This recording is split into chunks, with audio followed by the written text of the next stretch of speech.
Superbit DVDs. Now, before I show this off, a little bit of backstory information on Superbit. Superbit DVDs were a brand of higher-end DVDs in the early 2000s. Now, these movies were like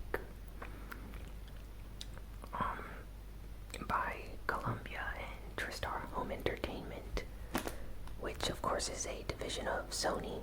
So basically, similar to how Sony tried to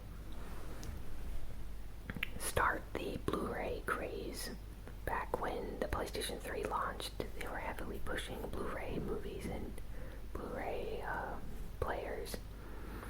Back in the early 2000s, with the release of the PlayStation 2, Sony was heavily pushing DVDs, but they also wanted to release something that would allow them to cater towards the higher end cinephile movie crowd that preferred higher quality video and visuals in their films that they would buy. Because for those of you that don't know, DVDs, the quality of the video is very low. For the time it was okay, but the deal was that DVDs most of the time only offered standard stereo channel audio, so you weren't getting any surround sound. And secondly, many movie companies would put in special features to their DVDs in order to get the public to buy them. So let's say you watch Spider-Man at the theater. When it came out on VHS and DVD, they would oftentimes put, trailers, bonus content on the DVD version to get people to buy the movie. Now, some of these special features were actually, really dumb and not important. And because they took up space on the disc, they'd have to compress the video quality down even further. Superbit, on the other hand, was different in that, first, it offered 5.1 surround sound, which is almost unheard of during this period of time. So when you'd be getting DVDs, they would always be stereo for the most part. So if you had a surround sound system, you could really benefit by buying the Superbit version of the DVD. And not only that, the quality, in fact, of the videos was much better. It minimized the artifacts and video compression, and the resolution was slightly higher. Of course, it wasn't HD, but it was much better than that of DVDs. The discs also ran a bit faster, if I remember, as in Sony used like special video writing techniques like for these discs, so they could add more data to the disc in order to increase like the video quality. Now, that might all sound awesome, but there was a problem. Most DVDs, as you know, were around like $20 when they would come out, and these Superbit versions would often cost an additional $10. So people would see like, oh, Spider-Man special features for $20, $18.99, whatever the price was when it came out, depending on your store. And the Superbit version would be like $29.99 without any special features. So people would view these as the inferior versions almost. So only those in the know would actually pick these versions up. And over a period of time, less and less people were buying Superbit, and Sony decided to discontinue it. Shortly after the PlayStation 3 launch, so around like 2006, 2007, they just completely discontinued these Superbits. And they released like few titles, if I remember correctly, like I'd say maybe around 100 Superbit DVDs were released in North America, and Europe and Asia received about the same amount, only that Europe received a few exclusive movies that America never received, and the same for places like Japan and stuff. They got exclusive movies. This movie right here is in fact an exclusive movie to Europe that North America never received on Superbit.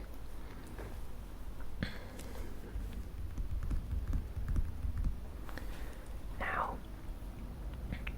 Sony released some information, and Superbit DVD titles usually sold like 2% of the regular DVD version of a movie. So think about something like The Fifth Element. That movie sold like 98% more on the DVD version than the Superbit version.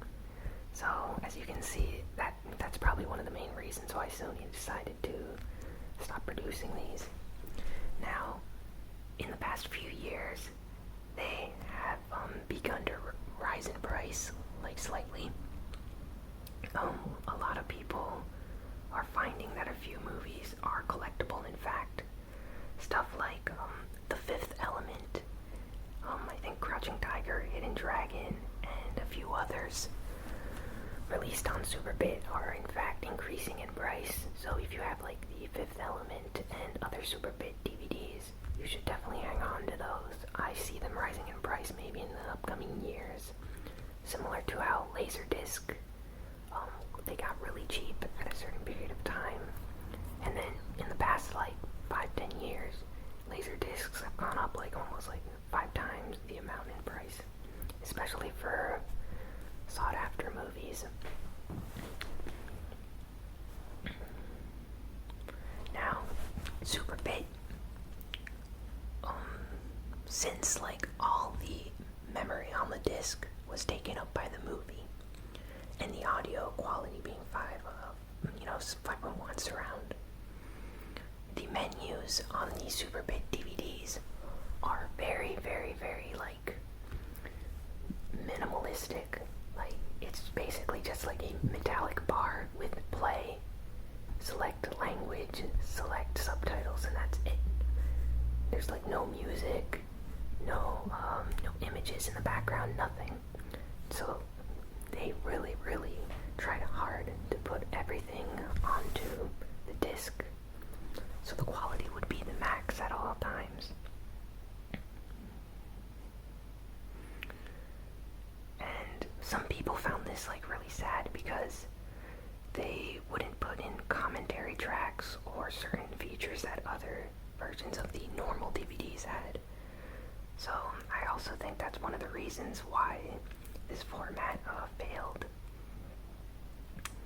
But the audio quality is very good on these, and the video quality is very good. So this is The Sixth Day, a Arnold Schwarzenegger movie that released in like 2001. Let me see. In like 2000, yeah. It's been a while. I actually remember when this came out. This is the European version, so it's in another language, but all European versions come with English language options, and if you have a region-free DVD player, you can easily play these on it, so there really is no problem with that. So up here, you usually have Superbit written.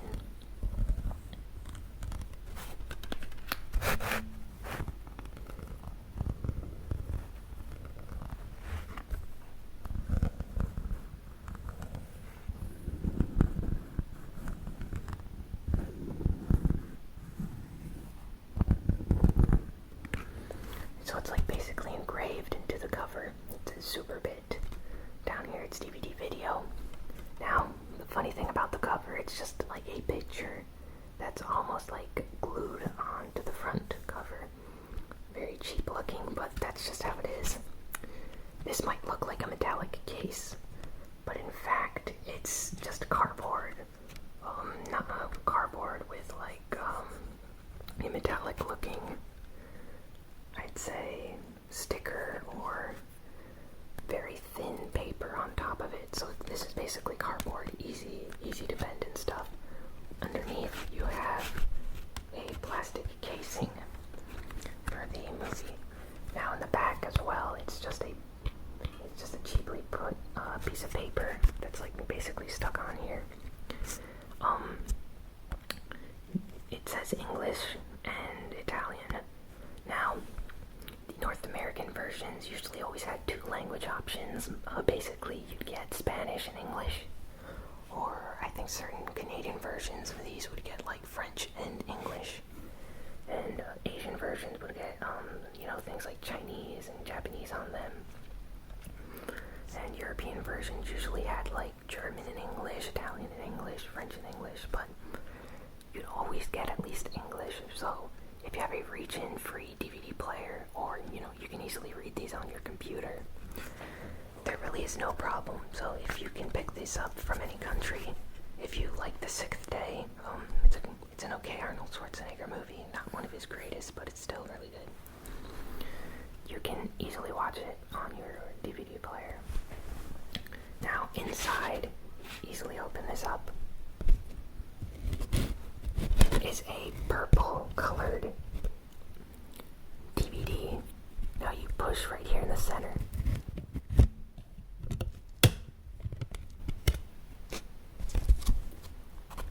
And just look right here.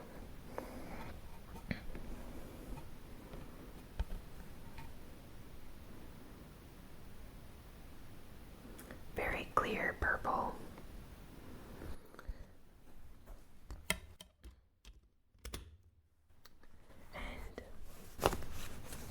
Over here, you'd have like a small little like pouch on the side where they would put in DVDs. Usually didn't come with this, so that's why this is really nice about Superbit. You'd pay a premium price, but you'd get like a little small booklet like this, which you'd open, and it would explain parts of the movie to you, like the plot basically. And they'd put screens in for the movie. Certain versions, like I think the Fifth Element version, had an actual booklet that you could read. And in the back it would tell you like the different chapters for the movie. So like if you wanted to fast forward to a later chapter, what title and stuff. So this is like really nice. And then you get a small like promo card of other Superbit DVDs that you can buy. Here we have like Dracula, Zorro, Godzilla, The Patriot, Final Fantasy, Spirits Within, Men in Black. This is like The Invisible Man, Kevin Bacon, Knight's Tale, rest in peace, Heath Ledger. Still sad that he passed away, but it's at least something to have in the DVD. So you put that right back in here, and all this is plastic, whereas on this right here is, I don't know if you can see it properly, and let me bring it closer. This right here is all cardboard. This over here inside is plastic, so it's basically where the disc is held. And yeah, that's it. The Superbit DVD collection. You can easily put this in. They actually look nice on a shelf with other Superbit DVDs. They look like metallic steelbook cases, even though they're not steelbook cases. And it really is a shame that they kind of died so early and hardly any DVDs came out, because if you are collecting DVDs, Superbit was truly the best stuff you could get at the time, and the quality still holds up today. Sure, it's not Blu-ray or 4K Blu-rays, but if you're looking for something that'll offer like the best quality in terms of like a movie that's only on DVD, I'd suggest getting the Superbit version, because it's actually a lot clearer. The image almost looks 720 it's a 480p or 576p type of resolution. So it's quite high, you know, the clarity and stuff. Very, very few artifacts and things that you'd notice on DVD versions of the films. So I hope that was slightly informative. If you want more videos like this, just let me know. Be sure to like, comment, and subscribe. I'm more than happy to talk movies with you guys since I really enjoy films. I also like Arnold Schwarzenegger movies. But that's a topic for another time. And that's it for now. So long and farewell.